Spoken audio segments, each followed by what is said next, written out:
শুভ শিবরাত্রি।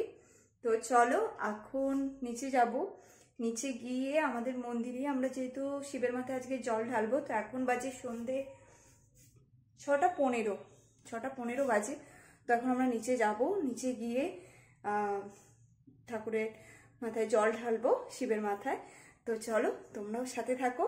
তো আমরা কিভাবে শিবরাত্রির পুজো করছি এবং আমাদের শিবরাত্রির ব্রত কিভাবে উদযাপন হচ্ছে সেটা সবটাই আজকে তোমাদেরকে ভিডিওতে দেখাবো। তো চলো যাওয়া যাক। তো আমাকে প্রীতি বলেছিল যে এবছর তো তোমার শেষ শিবরাত্রি এই বাড়িতে, তো একটা শাড়ি পরো।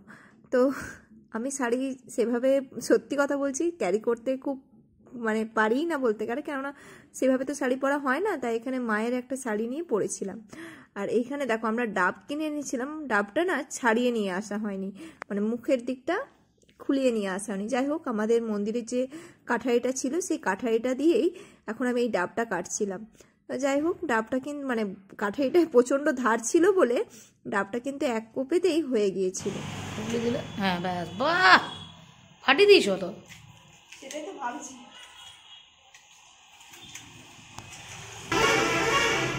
এই হলো আমাদের বাড়ির প্রতিষ্ঠিত শিবের মূর্তি। তো আমরা প্রত্যেক বছর সিংহাসন থেকে এই মূর্তিটাকে নামিয়ে এরকম করে গামলায় রেখে পুজো করি। তো সেইভাবেই আমরা গামলায় নামিয়ে রেখেছি এবং আমার জেঠিমা এসে প্রথমে পুজো করে দিয়েছে এবং জল ঢেলেছে, এরপর আমরা জল ঢালবো।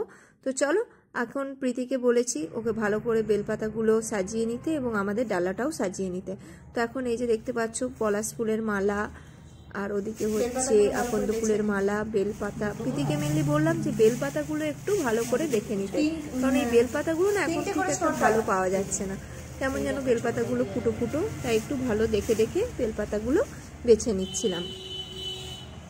পাতার উপরেই রাখি, একটা বড় পাতা পাক তো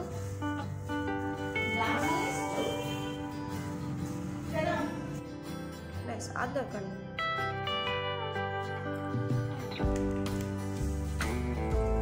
এই যে আমাদের ডালাও সাজানো হয়ে গেছে, ওখানে দুধ, পাশে গঙ্গা জলটা নিব আমরা।